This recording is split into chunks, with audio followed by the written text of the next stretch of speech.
The 10-minute drill. This is a big one. Covered by Universal Roof and Contracting. The difference is universal. On 1010XL. Let's go, let's go, let's go. Hit it.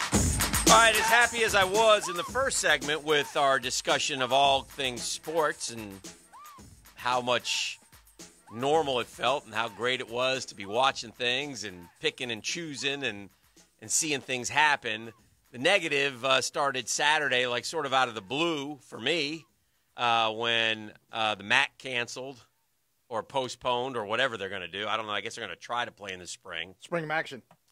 Don't think ESPN won't be there to say, hey, you want to do a little, I wonder if we'll watch college football in the spring, if it's not big time. And I'm just excited for MAC teams playing in the spring because we might get to play on Saturday on ESPN. Yeah. And then the Big Ten, and then of course the bickering started between the sports writers, which I've tried to explain to those knuckleheads. Nobody cares. You don't have to take shots at each other, knock it off, but they just keep doing it. So that's neither here nor there. The issue is now college football with the Big Ten set to perhaps pull the plug on the fall. But it sounds like the Big Ten wants to be the leader of the movement, but they want don't want to everybody to step come out along on with their them. own. They're afraid to, for whatever reason. I mean, stand by the courage of your convictions. You're talking about your athletes and your kids. Right. They don't want to get left out, and the other four play, and there'll be playoffs and TV, and all their fans going, well, what gives? Well, I've heard too of rumors, and I don't know if this is feasible at all, but Ohio State says, all right, Yeah, that's we're going to the I we're think going down that's- to the Big 12, I think baby. that's urban legend stuff going on right now. Urban myth. I mean, and the league's not going to let them do that, first of all. yeah. So that's going on. It's everybody's sort of the SEC is one of the obviously a leader in college football, and I kind of get the feeling the SEC is sort of bought into giving it a shot. Well, here. they've already made their decisions. Yeah, they're working toward that, and The SEC came out Friday and announced the extra two conference games in a televised show on the SEC network. Yeah, it's a big win for Georgia. The schedule got back to kind of even with Florida now. But the question is there going to be college football? And by the way, that is our drill poll question today, presented by Rich Safety, Florida's trusted personal protection equipment provider. Thoughts on the college football? See you in the spring. Canceled. SEC going to play. Power 5 hanging in there. I say SEC going to play was your winner. No. 37.8 say canceled. But the other options are see you in the spring, 20.9. SEC going to play 22.7. Power 5 hangs in there, 18.6. So that's where we are with almost 600 votes. You can vote at Dan Hicken if you would like on Twitter. Beef will also post the question on our 1010XL site as well. I'm not sure there's a right and wrong answer. It's obviously a very fluid situation. I go back to what I've said all along. One of the things that I've said to you, I think, is as we exchange some sports concepts and rationalizations is, you have to understand the narrative and change the narrative. There are going to be outbreaks. Things are going to happen. The kids are coming back to school. Some kids are. Some kids are. I mean, so, it's interesting seeing all the players comment, and they want to play. And there's also some talk that maybe part of this is in response to the other side of the players where they're wanting, Some players are on both lists, by the way. Yeah, to make a stand. Like two opposite. Here are our movements. demands, and you will meet these demands. And rather than have to deal with them in a week, they're saying, look, let's just enough. The one thing that's frustrating to me as a sports fan, because, again, I'll preface everything that I say is about your favorite sports being back. Yeah. But like when the coronavirus broke out, when we all, just shut everything down, it was, primarily, and it seems like the vehicle behind it the whole way has been, from PSAs on television to press conferences, was to protect the vulnerable, right? Hadn't that always all along been the? Not all along, no, but it's not anymore, or it wasn't No. in the beginning. it wasn't in the beginning. It wasn't to protect the vulnerable. No. Within 3 weeks, we didn't have Fauci saying on the PSAs to the young people that No. it may not be you. That didn't come till the summer, till we reopened, and I would say absolutely. Is no. it now? I don't think we had Is protect the vulnerable now the primary motive? Well, if Because I saw what I saw correctly on Friday, where it said 40% of Duval County school children are not going back to school next week, then I would say that message hasn't gotten through. Yeah, But I don't know. Think that is the message. Yeah, I don't. But I would suggest the least vulnerable, among the least vulnerable groups, in America would be college football teams. Yeah, I would agree. I think a lot of these kids would be in a better situation playing than going off somewhere else. Yes. Yeah. I mean, will they think about that, you think, when the decisions are made? Or I think what's gone on is I think there's a disconnect between presidents and commissioners. I think there's a disconnect between the NCAA doesn't have any say in anything, so I don't know what the hell they're doing. I don't even know why there is an NCAA because they're – so I don't know who the decision makers are. I think ultimately it's the presidents, and the presidents are suddenly scared to death. And liability is a key buzzword, I think. Yeah. That would be my guess from sitting afar. Are they not worried about liability of torn ACLs and staph infections and other things that are much more? I guess those are taken care of or accepted. Accepted in the thing. In the world, but COVID-19 is not. I just get tired. Be honest with you. Another new one is, and fairly, is long-term effects. We don't know what they are, right. So that's another thing. Now, but there's I think we hear buzzwords and we trumpet things and we make them into bigger stories than they are. Yeah. There's probably long-term effects to the flu or any sickness that you get. Yeah, there might be. I don't know. What I hate about more than anything is forget the sports aside and politicizing aside is this like hatred of America that our own country seems to feel, and that we certainly give credit to other countries for hating. Like I read this story yesterday, Hick, completely off the grid. I read this story, Europe dismayed, frustrated with America's reaction. And then I read the text of it and how the Italians talking about, well, we did this and it's better and this and that and the other. And then I said, man, it's terrible that we've lost our way as the leader in the world. And then I looked up another chart, and it was an actual breakdown of the disease, the number per 100,000 of people who get it in your country, the case fatality. Now, wouldn't the number one thing to determine how you're handling it would be the case fatality to minimize deaths?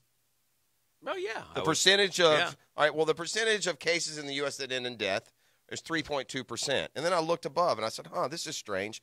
Higher than 3.2%. Name a European country. Every single one of them were higher. China, 7%. UK, 11%. And yet there's this insinuation is believed by we're all Americans. It's believed by us that somehow we're the dolts of the world when it comes to the coronavirus. Well, I get what you're saying, and I also read an article this weekend. We're well-read people, I think, and it was about the country of New Zealand, who has been COVID-free for 100 days. Right, I read that too. Which is pretty impressive stuff. But even in that article, they say, and they're, by the way, totally reopened again. They're like fans going to rugby games and such.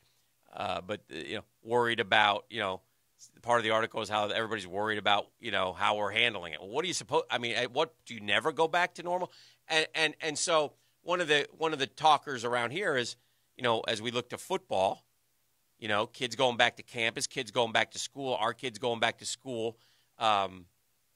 Again, in Florida, and I have the numbers here in front of me, and this is just, again, everybody takes the numbers and kind of melds them to their arguments, but 80,000 basically kids between 15 and 24 have tested positive in Florida. Okay, you follow me? 80,000.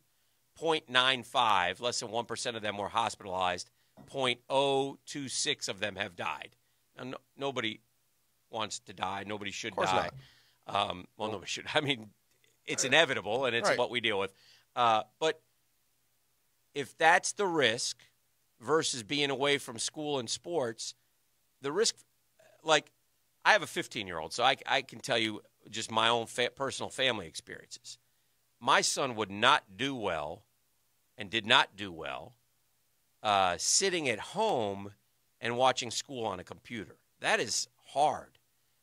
He's a 15-year-old boy, and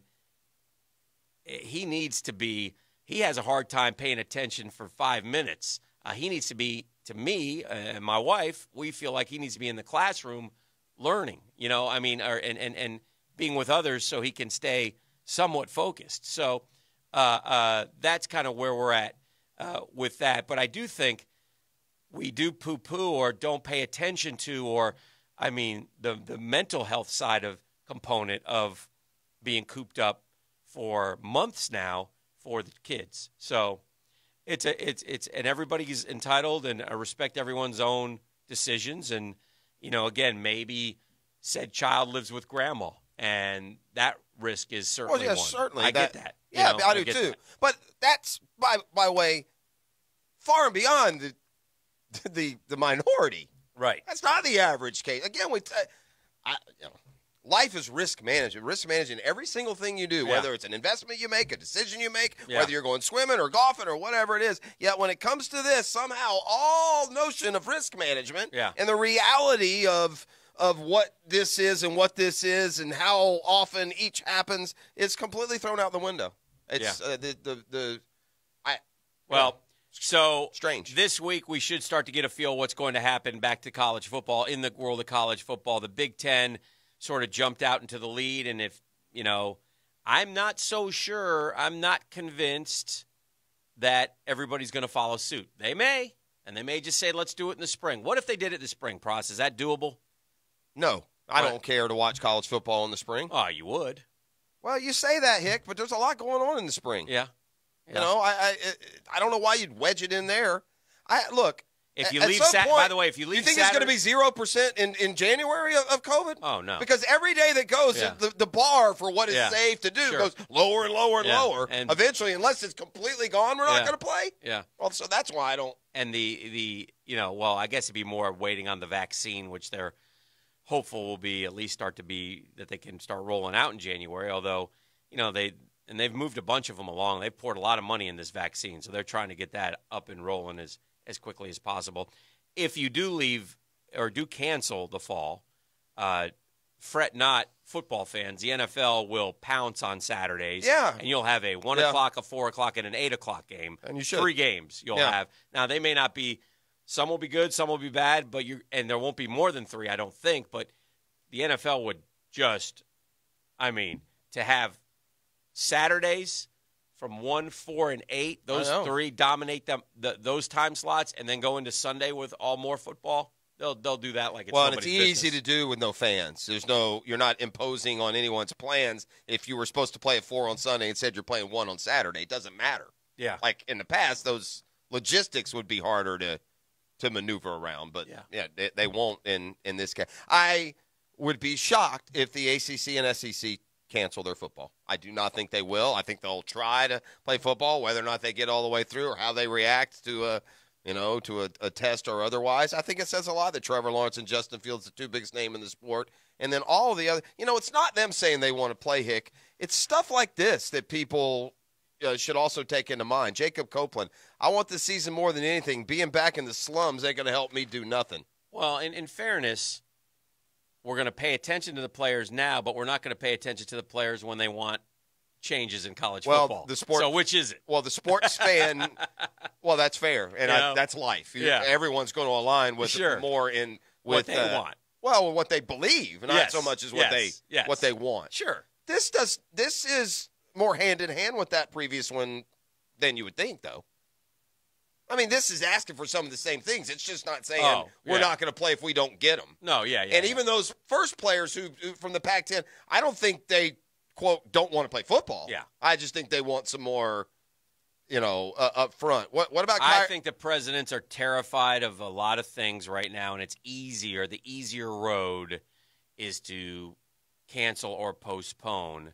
I think that's the easier road taken. I think they're terrified of basically if they say, let's go ahead and do it, and then these student athletes, it's really we're just admitting that it's a huge business and we need it. And, we do. There are, you know what, the loudest narrative wins these days. It may not always be the most popular by percentage because you don't hear this narrative when it comes to the value of a college football season or a scholarship. But Kyrie Campbell's a senior for Florida. Mm-hmm.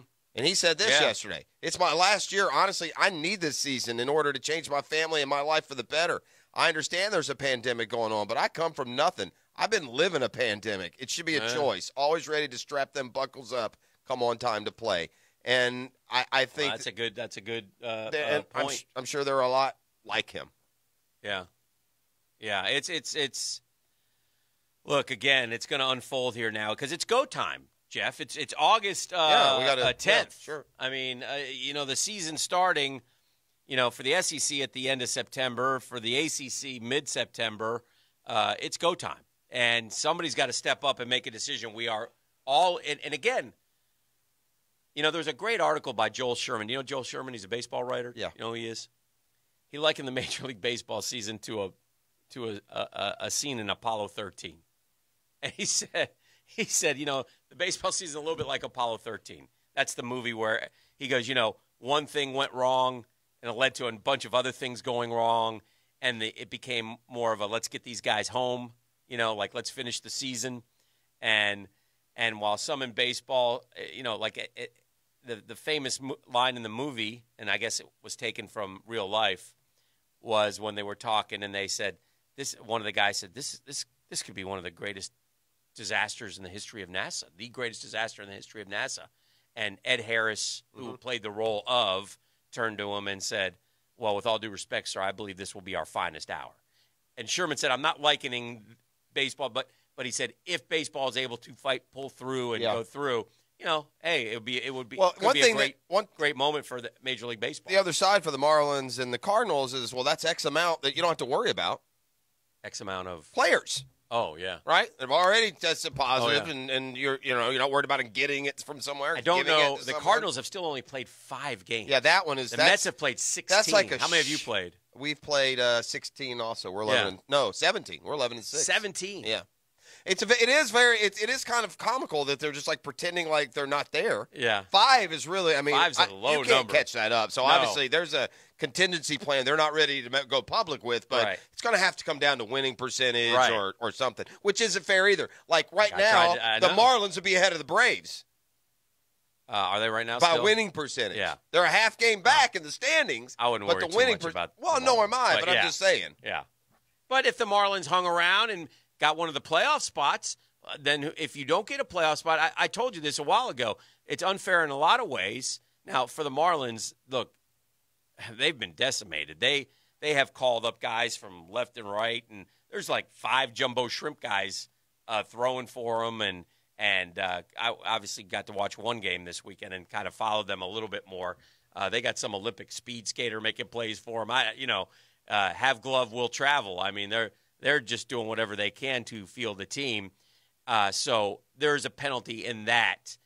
Oh yeah, for sure. And the Cardinals, they're just got to play doubleheaders for 2 weeks in a row. Are the Cardinals canceled for today? Yeah. Too, right? And it the may whole go series. Oh, it is tomorrow too? This series is canceled, I'm pretty sure. I thought it was just today. I could and be they're going wrong. to make an announcement later. Yeah, I thought I saw that this series was. Is it Detroit? Who are they supposed to play?